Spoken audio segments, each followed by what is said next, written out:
BBA third ইয়ারের advanced accounting 1 বইয়ের chapter accounting for stock holders equity থেকে আজকে 1 নম্বর ক্লাস। এই ক্লাসে সম্পূর্ণ অধ্যায়ের বেসিক বিষয়গুলো আলোচনা করে বোঝাবো, একেবারে হাতে কলমে লিখে বোঝাবো। ধৈর্য ধরে প্রথম থেকে শেষ পর্যন্ত কোনো শিক্ষার্থী এই ক্লাসটা দেখলে বুঝবেন না এরকম কোনো কিছু পাওয়া যাবে না ইনশাল্লাহ। যারা বিবিএস থার্ড ইয়ারের আছেন তারাও আমার ক্লাসগুলো করতে পারবেন। অধ্যায়ের অঙ্কের সমাধান সহজে বোঝার জন্য যে তথ্যগুলো প্রথমে জেনে নেওয়া প্রয়োজন সেটা এক এক করে এখন আলোচনা করে বোঝাবো। তারপর যা কিছু লিখে বোঝা প্রয়োজন সেটা লিখে বোঝাবো। আমি আলোচনা শুরু করছি। এখানে তোমরা দেখতে পাচ্ছ লেখা হয়েছে কমন স্টক, বাংলা অর্থ হচ্ছে সাধারণ শেয়ার। প্রিফার স্টক, বাংলা অর্থ হলো অগ্রাধিকার শেয়ার। এবং এখানে লেখা হয়েছে স্টকের বাংলা অর্থ শেয়ার। এই জন্য শুরুতে আমাদের জেনে নেওয়া প্রয়োজন শেয়ার কি। শেয়ারের সংজ্ঞা যদি আমি বলি, যৌথ মূলধনী কোম্পানির মূলধনের ক্ষুদ্র ক্ষুদ্র অংশকে শেয়ার বলা হয়। এখন এটা ব্যাখ্যা করে বোঝাচ্ছি। কোম্পানি যখন ব্যবসা পরিচালনা করবে, কোম্পানির ব্যবসা পরিচালনা করার জন্য মূলধনের প্রয়োজন আছে। সেই মূলধনের টাকাটা কোম্পানি কোথায় পাবে? তখন কোম্পানি শেয়ার ইস্যু করে অথবা শেয়ার বিক্রি করে। শেয়ার ইস্যু করে অথবা শেয়ার বিক্রি করে, ইস্যু মানে বিক্রয় ধরে নিতে পারো। টাকা জোগাড় করে, মূলধন গঠন করে, দেন ব্যবসা পরিচালনা করে। এখন যদি আমরা বুঝে নেই ডিভিডেন্ড, বাংলা অর্থ লভ্যাংশ, এটা কি, তখন আমাদের বিষয়গুলো একেবারে সহজ হয়ে আসবে। যৌথ মূলধনী কোম্পানি ব্যবসা পরিচালনা করার জন্য মূলধন গঠন করবে, তো মূলধন গঠনের জন্য শেয়ার ইস্যু করবে অথবা শেয়ার বিক্রয় করবে। তাহলে শেয়ার বিক্রয় করবে কাদের কাছে? যাদের কাছে শেয়ার বিক্রয় করা হয় তাদেরকে বলা হয় শেয়ার হোল্ডার। তার মানে যারা শেয়ার ক্রয় করে তারা হলো শেয়ার হোল্ডার। কোম্পানির একটা শেয়ার যদি আমিও ক্রয় করে নেই, আমি একজন শেয়ার হোল্ডার। এখন আমাদের জানা প্রয়োজন একটা শেয়ার আমি ক্রয় করলাম, কিংবা যারা শেয়ার ক্রয় করলো তারা মূলত কেন শেয়ারটা ক্রয় করলো, এখানে উদ্দেশ্যটা কি। যারা শেয়ার ক্রয় করবে, উদ্দেশ্য হলো শেয়ার ক্রয়ের টাকা তো পাবেই, আর শেয়ার ক্রয় করার কারণে কোম্পানির যে লাভ হবে, কোম্পানির যে আয় হবে, অথবা আমি বলছি কোম্পানির যে লাভ হবে, লাভের একটা অংশ শেয়ার হোল্ডাররা পাবে, যারা শেয়ার ক্রয় করেছে তারা পাবে। যেহেতু লাভের অংশ, এটার নাম হলো লভ্যাংশ, এবং লভ্যাংশের ইংরেজি হলো ডিভিডেন্ড। তাহলে স্টক, শেয়ার, ডিভিডেন্ড অথবা লভ্যাংশ, এই দুইটার মধ্যে পার্থক্য কি তোমরা বুঝতে পেরেছ? এখন তোমাদের জানা প্রয়োজন এই অধ্যায়ে কোন ধরনের অঙ্কের সমাধান করা হয়। আচ্ছা, অধ্যায়টার নাম কি? Accounting for stock holders equity. Bangla অর্থ কি? শেয়ার হোল্ডারদের মালিকানা সত্ত্ব। তার মানে কোম্পানি যাদের কাছে শেয়ার ইস্যু করেছে তারা কি পরিমাণ শেয়ারের টাকা পাবে, কি পরিমাণ ডিভিডেন্ড অথবা লভ্যাংশ পাবে, তাদের যে হিসাবটা রাখা হয়, এটা নিয়েই এই চ্যাপ্টারে আলোচনা করা হয়েছে।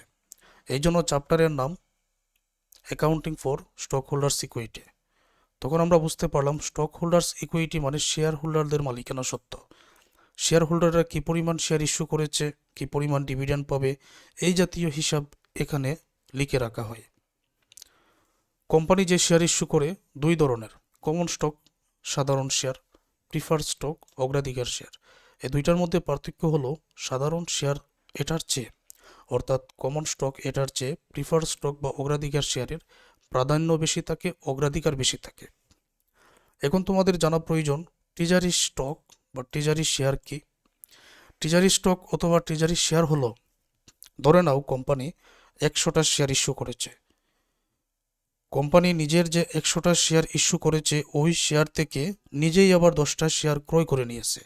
শেয়ার ইস্যু করার পরে, নিজের শেয়ার ইস্যু করার পরে নিজেই আবার ওইখান থেকে 10টা 5টা শেয়ার যদি ক্রয় করে নেয়, যেই পরিমাণ শেয়ার ক্রয় করে নেবে এটাই ট্রেজারি শেয়ার। আবারও বলছি, কোম্পানি যে পরিমাণ শেয়ার ইস্যু করবে, ইস্যু করার পরে নিজের শেয়ার নিজেই যদি আবার ক্রয় করে নেয়, যেই পরিমাণ শেয়ার ক্রয় করবে এটাকে বলা হয় ট্রেজারি শেয়ার। তারপর এ অধ্যায়ে দুই ধরনের অঙ্কের সমাধান করতে হবে। 1 নম্বর জাবেদা দাখিলা দিতে হবে। 2 নম্বর স্টক হোল্ডার্স ইকুইটি মালিকানা সত্ত্বের পরিমাণ, যেটা ব্যালেন্স শিট অথবা আর্থিক অবস্থার বিবরণীর আংশিক একটা অংশ করতে হবে। কারণ ব্যালেন্স শিটে আমরা জানি সম্পদ সমান দায় যোগ মালিকানা সত্ত্ব এরকম হয়ে থাকে। সম্পদ এটা কোম্পানির আলাদা হিসাব, দায় এটা কোম্পানির আলাদা হিসাব, কিন্তু মালিকানা সত্ত্বের একটা অংশের মধ্যে স্টক হোল্ডার্সের ইকুইটি এটা অন্তর্ভুক্ত থাকবে। এটা এই জন্য আংশিক একটা হিসাব, স্টক হোল্ডার্স ইকুইটি আমরা করব। কিন্তু জাবেদা দাখিলা দিতে হবে স্টক ইস্যু, মানে স্টক বিক্রয়ের জন্য treasury stock purchase and issue, নিজের শেয়ার নিজে ইস্যু করার পরে আবার নিজেই ক্রয় করে নিলাম, সেটার জন্য কি জার্নাল খাতার মধ্যে লিখে রাখবো। ওই শেয়ার যদি পুনরায় বিক্রয় করে দেই তখন কি পরিমাণ কি জার্নাল দিতে হবে সেটাও জানতে হবে। ডিভিডেন্ড ডিক্লারেশন অ্যান্ড পেমেন্ট, এই যে শেয়ার হোল্ডাররা শেয়ারটা ক্রয় করেছে তাদেরকে ডিভিডেন্ড বা লভ্যাংশ দিতে হবে। যেই তারিখে ডিভিডেন্ড ঘোষণা করা হবে সেই তারিখে কি জাবেদা দিতে হবে, এবং যেই তারিখে ডিভিডেন্ড পেমেন্ট করা হবে মানে শেয়ার হোল্ডারদের দিয়ে দেওয়া হবে সেই তারিখে কি জাবেদা দিতে হবে। এই বিষয়গুলো জানতে পারলেই এ অধ্যায়ের সম্পূর্ণ বেসিক নিয়ম কানুন জানা হয়ে যায় এবং অঙ্কগুলো আমাদের জন্য একেবারে সহজ হয়ে যাবে। আশা করব একটু একটু বুঝতে পারছো। এখন বাকি বিষয়গুলো আমি লিখে বোঝাতে চাই। এখানে জাবেদা দাখিলা দিতে হবে প্রথম তিনটা, স্টক ইস্যু তো এক এক করে বোঝাচ্ছি, আর স্টক হোল্ডার সিকিউরিটি এটা আলাদা নিয়ম, এটা পরে বোঝাচ্ছি। স্টক ইস্যু, তো স্টক বলতে কমন স্টক অথবা প্রিফার্ড স্টক, সাধারণ শেয়ার অথবা অগ্রাধিকার শেয়ার যাই থাকুক না কেন, আসলে জাবেদা দাখিলা একই রকম দিতে হবে।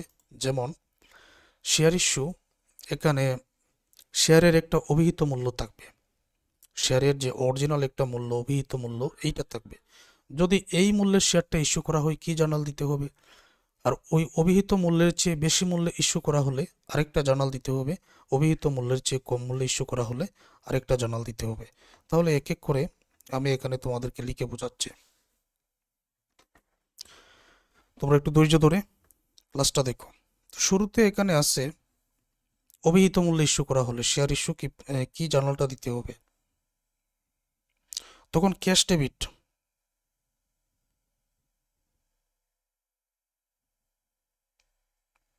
ক্যাশটা ডেবিট হবে আর কমন স্টক ক্রেডিট হবে।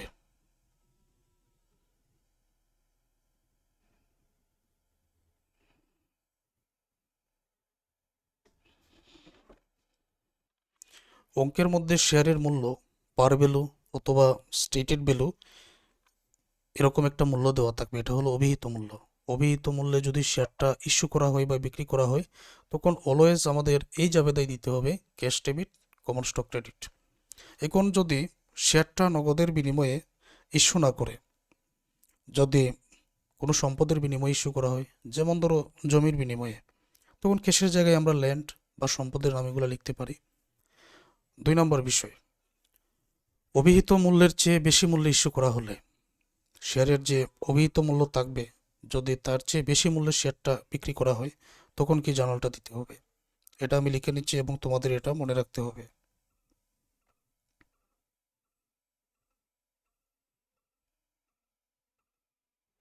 ক্যাশ ডেবিট,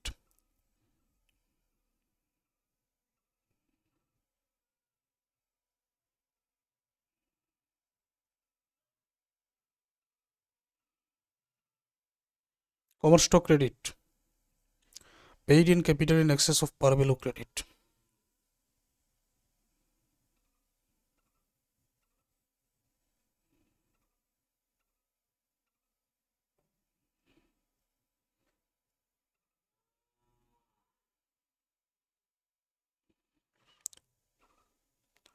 পার ভ্যালু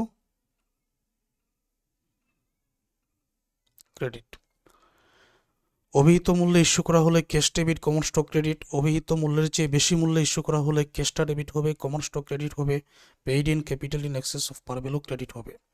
অভিহিত মূল্যের চেয়ে কম মূল্যে ইস্যু করা হলে কি জার্নাল দিতে হবে, এটা এখন আমি লিখে নিচ্ছি। তখন ক্যাশ হবে debit.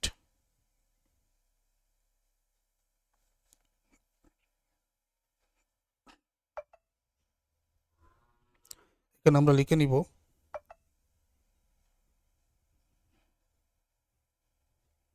Cash debit, paid in capital in access of par value debit,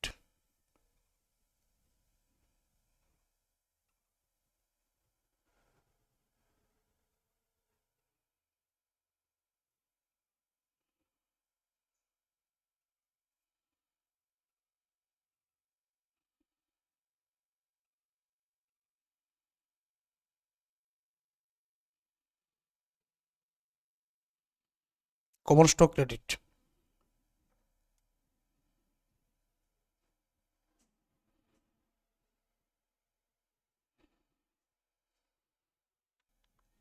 যদি তোমরা এই তথ্যগুলো মনে রাখতে পারো যে প্রিফার স্টক অথবা কমন স্টক, সাধারণ শেয়ার অথবা অগ্রাধিকার শেয়ার, যাই থাকুক ওইটা ইস্যু করা হলে, অভিহিত মূল্যে ইস্যু করা হলে cash debit common stock credit, অভিহিত মূল্যের চেয়ে বেশি মূল্যে ইস্যু করা হলে cash debit common stock credit, paid in capital in access of par value credit, অভিহিত মূল্যের চেয়ে কম মূল্যে ইস্যু করা হলে cash debit, paid in capital in access of par value debit, common stock credit. এখন মনে রাখার একটু উপায় বলছি। যারা ফার্স্ট ইয়ার থেকে আমার ক্লাস করে আসছো, প্রিন্সিপালস অফ অ্যাকাউন্টিং বই যারা ক্লাস করেছো তারা এই বিষয়টা জানবে। যে কোনো আয়ত ক্রেডিট হয়, যে কোনো ব্যয় ডেবিট হয়, এখানে এক্সেস বলতে এক্সেস যদি ক্রেডিটে থাকে তখন এটা আয় বোঝাবে, আর এক্সেস যদি ডেবিটে থাকে তখন ওটা ব্যয় বোঝাবে। এখন শেয়ারের যে অভিহিত মূল্য তার চেয়ে বেশি মূল্যে যদি ইস্যু করি তখন এক্সেসটা ক্রেডিট, তখন এই paid in capital in access of par value credit হয়ে যাবে। আর অভিহিত মূল্যের চেয়ে কম মূল্যে ইস্যু করা হলে ব্যয় বোঝায়, ব্যয় বোঝালে তখন paid in capital in access of par value debit বোঝাবে। আর এই তথ্যের মাধ্যমে তোমাদের এটা মনে থাকবে। আচ্ছা, আশা করব এটা ক্লিয়ার। 2 নম্বরে তোমাদের যা জানা প্রয়োজন, treasury stock purchase and issue. মনে আছে একটু আগে আলোচনা করেছিলাম ট্রেজারি স্টক বা ট্রেজারি শেয়ারটা কি। ট্রেজারি স্টক হলো আমার শেয়ার ইস্যু করার পরে যদি আমার শেয়ার আমি নিজেই আবার ক্রয় করে নিই শেয়ার হোল্ডারদের কাছ থেকে, ওইটা হলো ট্রেজারি স্টক। এখন আমি যে শেয়ারটা ক্রয় করে নিলাম সেইটার জন্য জার্নাল কি দিতে হবে, তোমরা পরবর্তী ক্লাস কতটা সহজে বুঝতে পারবে এটা নির্ভর করে এই ক্লাসটা কতটা সহজে তোমরা বুঝতে পেরেছো অথবা কতটা গুরুত্বের সাথে ক্লাসটা দেখছো। আমি যখন আমার শেয়ার নিজেই আবার ক্রয় করে নিব তখন এটা জার্নাল দিতে হবে treasury stock debit cash credit, purchase of treasury stock. তো এখানে আমি লিখে নিলাম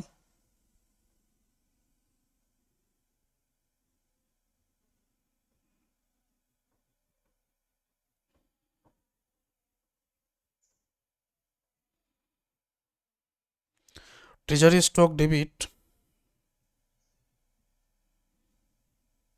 ক্যাশ ক্রেডিট।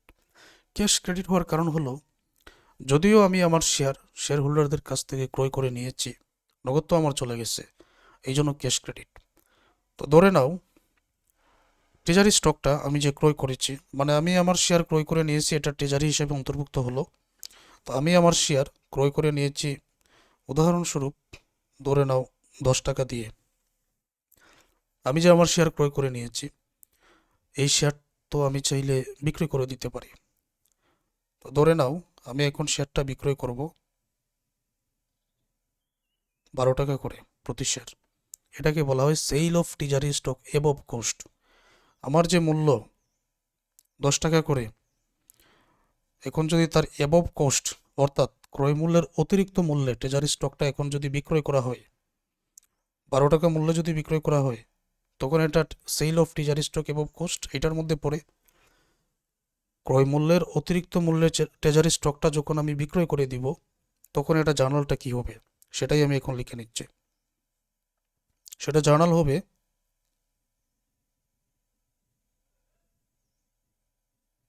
ক্যাশ ডেবিট, কারণ নগদ পেয়েছো, ট্রেজারি স্টক চলে গেছে তো treasury stock credit.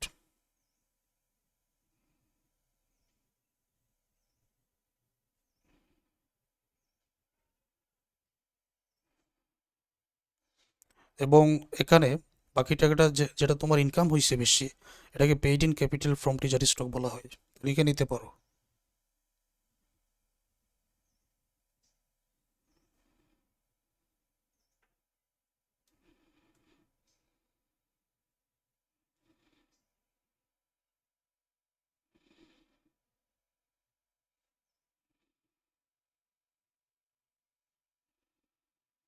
Paid in capital from treasury stock credit.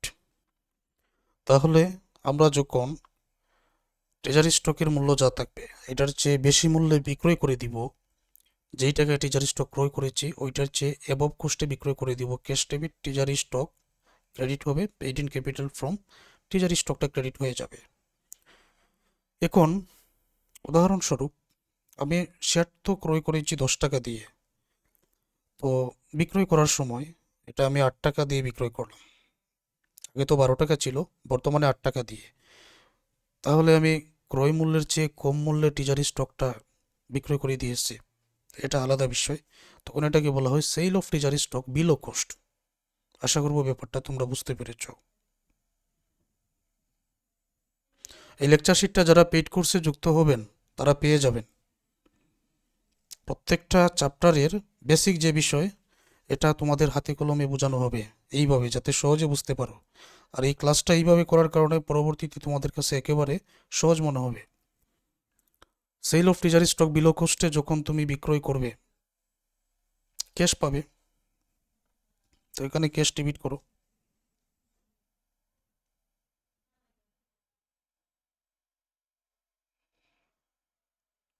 Cash debit. তারপর যদি তুমি কোনো সম্পদের বিনিময়ে, জমির বিনিময়ে, কোনো কিছুর বিনিময়ে বা ইকুইপমেন্ট কোনো কিছুর বিনিময়ে যদি ট্রেজারি স্টকটা বিক্রয় করো, তখন সেটার নাম এখানে তুমি লিখে নিতে পারো। আমি বোঝার সুবিধার্থে সেটা লিখে নিচ্ছে। হতে পারে ক্যাশ, হতে পারে ল্যান্ড, জমি হতে পারে, কোনো ইকুইপমেন্ট হতে পারে।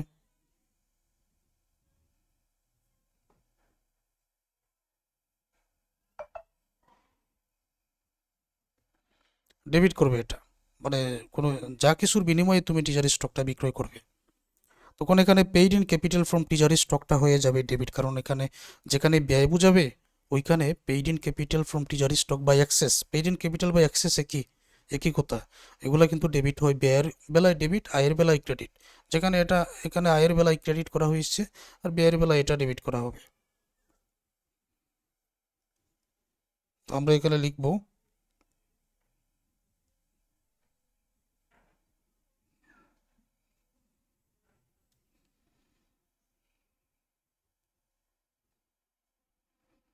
Capital, paid in capital from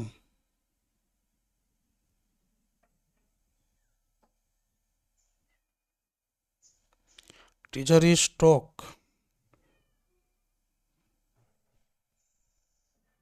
debit, এবং টিজারি স্টকটা চলে গেছে টিজারি স্টক ক্রেডিট।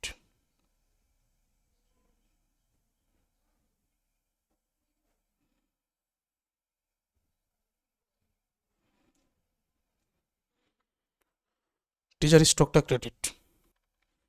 আশা করব এতটুকু তোমরা ক্লিয়ারলি বুঝতে পেরেছ। আবারও বলছি, টিজারি স্টক যখন তোমরা ক্রয় করবে, টিজারি স্টক ডেবিট, ক্যাশ ক্রেডিট ওই জানালটা দিবে। ক্রয় মূল্যের চেয়ে বেশি মূল্যে বিক্রয় করলে cash debit, treasury stock credit, paid in capital from treasury stock credit. ক্রয় মূল্যের চেয়ে কম মূল্যে বিক্রয় করলে ক্যাশ, মানে যা কিছুর বিনিময়ে বিক্রয় করবে, cash land equipment debit, paid in capital from treasury স্টকটাও ডেবিট হবে, টিজারি স্টক ক্রেডিট। বেশি মূল্যে যেহেতু বিক্রয় করে সেখানে আয় আছে, এই জন্য ক্রেডিট করা হয়েছে পেইড ইন ক্যাপিটাল। আর কম মূল্যে বিক্রয় করার কারণে ব্যয় আছে, তাই paid in capital from treasury stock এখানে ডেবিট করা হয়েছে। প্রিয় শিক্ষার্থীরা, এখন আমরা পরবর্তী ডিভিডেন্ড ডেক্লারেশন অ্যান্ড পেমেন্ট এই বিষয়টা সম্পর্কে কিভাবে জার্নাল দিতে হবে সেটাই জানব। খুবই গুরুত্বপূর্ণ। আর আজকের এই ক্লাসের মাধ্যমে এটা একেবারে সহজ হয়ে যাবে তোমাদের কাছে। তো এটা আমি এখানে লিখে নিচ্ছি। বর্তমান ক্লাসে আমরা ডিভিডেন্ডের বিষয় সম্পর্কে জানব। রেকর্ডিং ডিভিডেন্ড,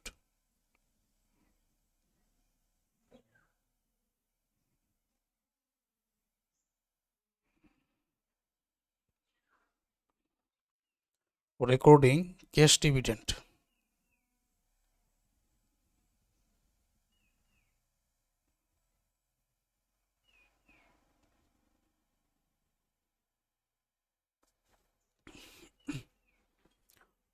লভ্যাংশ যেই তারিখে ঘোষণা হবে, আমি এই বিষয়গুলো এখানে লিখে নিচ্ছি। Cash dividend on declaration date,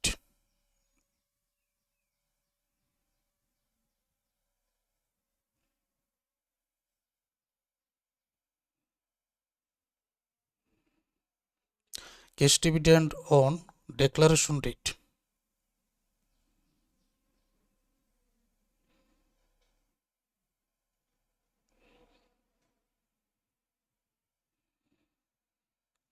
যেই তারিখে লভ্যাংশটা ঘোষণা করা হবে সেই তারিখেই জার্নালটা দিতে হবে, এবং এটা তোমাদের মনেই রাখতে হবে সবসময় একই journal, written earning debit, dividend payable credit.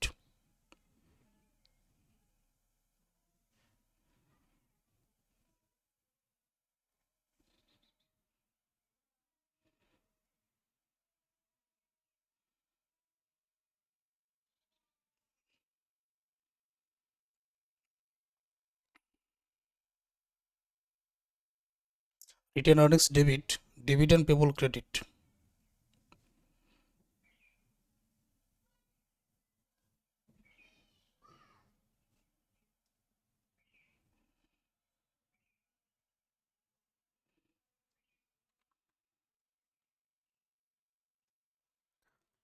Written earning debit, dividend payable credit তোমাদের সবসময় লিখতে হবে। ডেক্লারেশন বললেই, ঘোষণা দিলেই এই জার্নালটা আমাদের সবসময় দিতে হবে। ডিভিডেন্ডের আমাদের আরেকটা জার্নাল আছে, তবে cash dividend on record date, নগদ লভ্যাংশ যদি যেই তারিখে লিপিবদ্ধ করা হবে এটার জন্য কোনো জার্নাল দিতে হয় না। তো cash dividend on payment date, ওই সময় একটা জার্নাল দিতে হয়।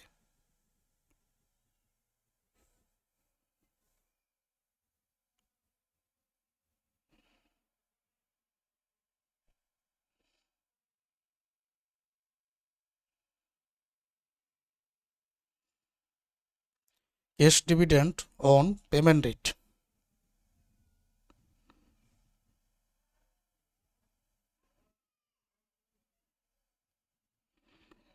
ওই তারিখে একটা জার্নাল দিতে হয়, এবং যে জার্নালটা দিব ওইটা কিন্তু ফিক্সড, কোনো পরিবর্তন নেই, সবসময় একই জার্নাল। তো এটা তোমাদের মনে রাখতে হবে। জার্নালটা হবে ডিভিডেন্ড পেবল ডেবিট।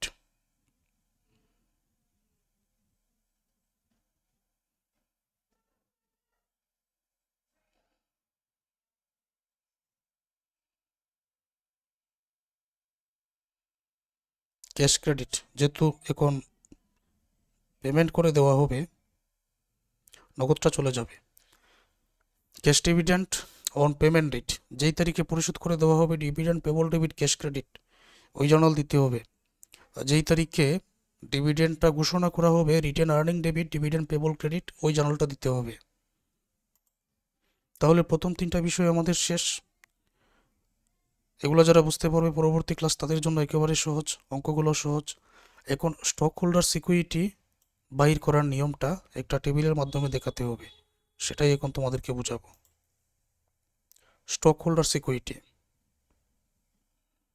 এটার জন্য একটা টেবিল আমি এখানে অঙ্কন করে নিব।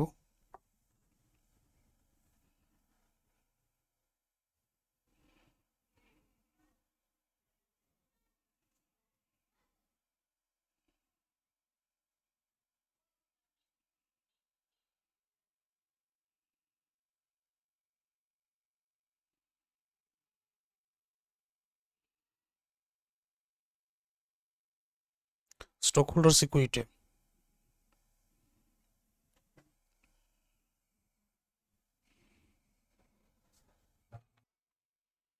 এইভাবেই টেবিলটা অঙ্কন করে নিতে হবে।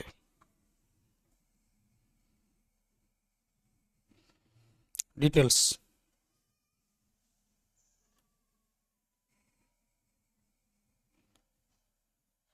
টাকা, শেয়ার হোল্ডারদের মালিকানা সত্ত্বে এখন আমরা নির্ণয় করব। কোম্পানি যাদের কাছে শেয়ার ইস্যু করেছে তাদের কি পরিমাণ দেনা পাওনা আছে ওইটাই এখন নির্ণয় করা হয় এই জাতীয় অঙ্কের মধ্যে। শুরুতে আনতে হবে ক্যাপিটাল স্টক, এটার নাম আমরা দিতে পারি, এ নাম্বারও দিতে পারি, বা ক্যাপিটাল স্টক।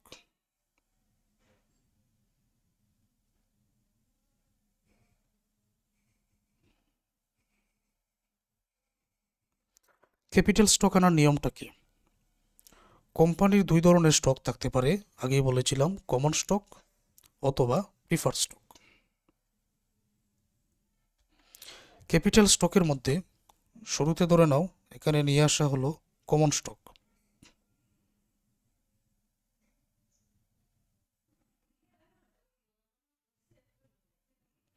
কমন স্টক আনার ক্ষেত্রে এখানে তোমাকে উল্লেখ করতে হবে কি পরিমাণ অথরাইজড অথবা কমন স্টকের পার ভ্যালু যেমন কমন স্টক, পার ভ্যালু বা স্টেটেড ভ্যালু, কি পরিমাণ অথরাইজড, কি পরিমাণ ইস্যু করা হয়েছে।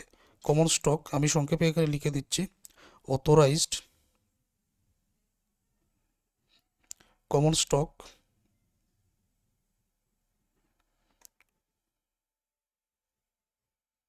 অথরাইজড এন্ড ইস্যু, এই টাকাটা এখানে আনতে হবে। তারপর টাকাটা একেবারে মনে করো টাকাটা এখানে 3 নম্বর করে বসানো হলো, common stock authorised and issue. তো কমন স্টকের যে ব্যাখ্যা অঙ্কের মধ্যে দেওয়া থাকবে, কি পরিমাণ অনুমোদিত, কি পরিমাণ ইস্যু করা হয়েছে, ওইটাই আমি আনবো এখানে। 2 নম্বর prefer stock authorised and issue, কি পরিমাণ আউটস্ট্যান্ডিং আছে বা ইস্যু করা হয়েছে, এগুলোই ব্যাখ্যাটা এখানে আনতে হবে। প্রিফার স্টক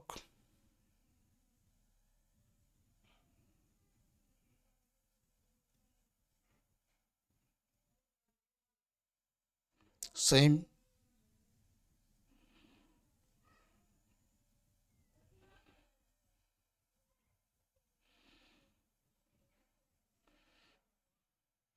টাকাটাই করে আনতে হবে। তারপর টাকাটা আমরা যোগ করে নিব, এখানে যোগ করে নেওয়া হবে।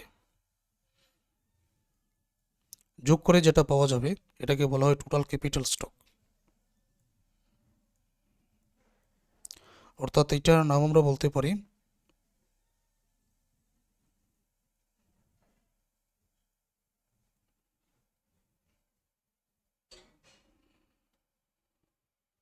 Total capital stock. তার সাথে যোগ করতে হবে additional paid in capital.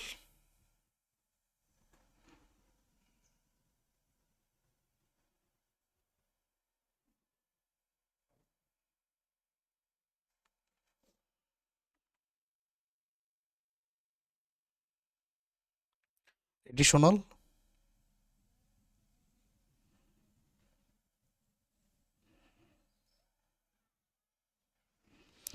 Paid in capital. Additional paid in capital বলে এই জায়গায় জানতে হবে তোমাদের জাবেদা দাখিলার মধ্যে যত প্রকার এক্সেস থাকবে এবং পেইড ইন ক্যাপিটাল, টিজারি স্টকের পেইড ইন ক্যাপিটাল থাকবে, সেগুলো এখানে আনতে হবে। আমি এখানে লিখতেই পারি, কোথায় কি আনতে হবে শুধু সেটাই বলছি। Excess over par common stock, excess over prefer stock. তো আমি লিখতে পারি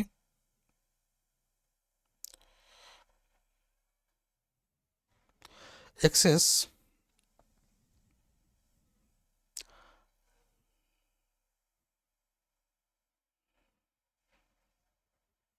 কমন স্টকের। তো এটা টাকাটা মনে করলাম এখানে যোগ করা হলো।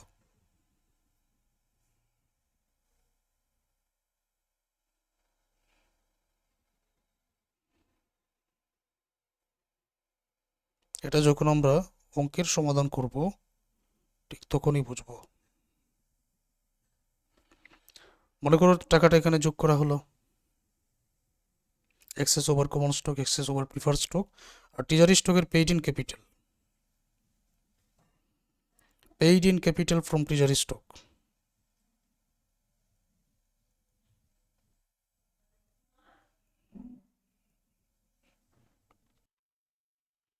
Paid in capital from treasury stock.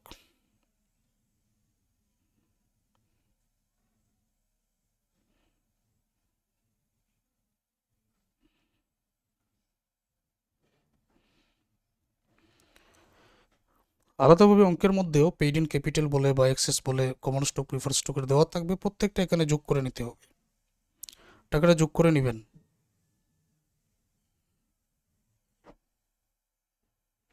যোগ করে এখানে বসানো হলো।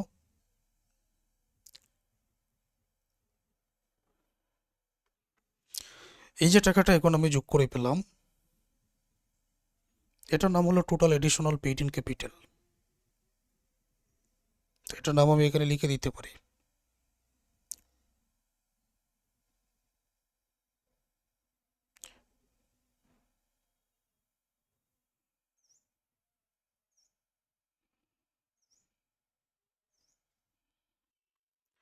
Total additional paid in capital, অর্থাৎ এই টাকাটা। এখন আমি যোগ করে নিলাম। যোগ করার পরে যে টাকাটা পাবো এটা হলো total capital stock, total paid in capital এটাকে বলা হয়। তখন এই টাকাটা হচ্ছে টোটাল পেইড ইন ক্যাপিটাল।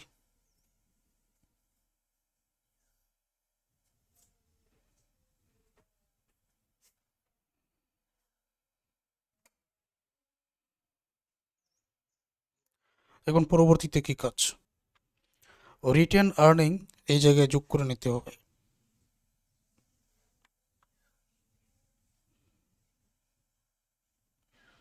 তো যোগ করলাম।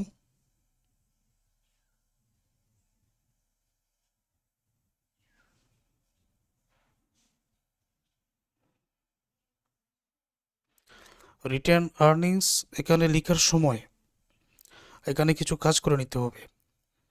একটা রিটেন আর্নিংস অঙ্কের মধ্যে দেওয়া থাকবে, তখন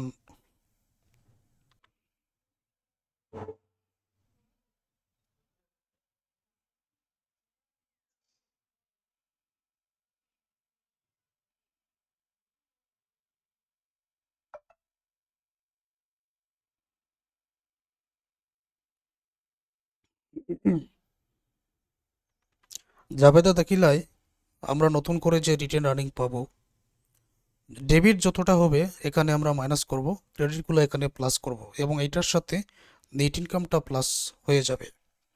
তো এটা আমরা কিভাবে লিখতে পারি, রিটেন আর্নিং এর সাথে এখানে প্লাস হবে অঙ্কের মধ্যে যদি নেট ইনকাম দেওয়া থাকে,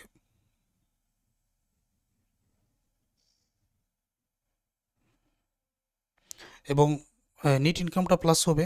আর রিটেন আর্নিংসটা লেখার সময় ডেবিট ক্রেডিট সমন্বয় করে লিখতে হবে, এটা আমি অঙ্কের মধ্যে বোঝাবো। তো ধরে নিলাম টাকাটা এখানে আমি বসিয়ে দিয়েছি, যোগ করে নিয়েছি। তারপর এটার নাম হয় total paid in capital and written earnings. বর্তমানে যা পাবো total paid in Capitals and written earning.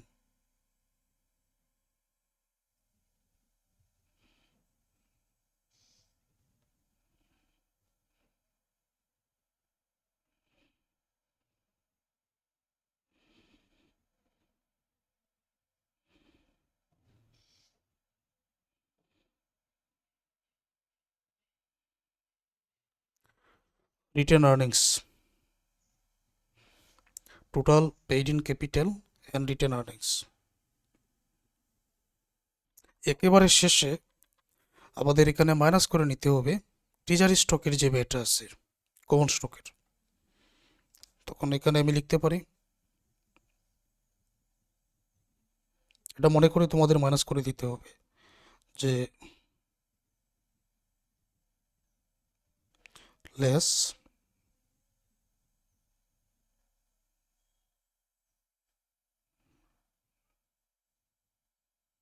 Treasury stock. Treasury stock এগুলো অঙ্কের মধ্যে উল্লেখ থাকবে, এটা থাকলে মাইনাস করব, না থাকলে নেই। তখন আমরা উত্তরটা এখানে পেয়ে যাব, এটা হলো টোটাল স্টক হোল্ডার সিকিউরিটি।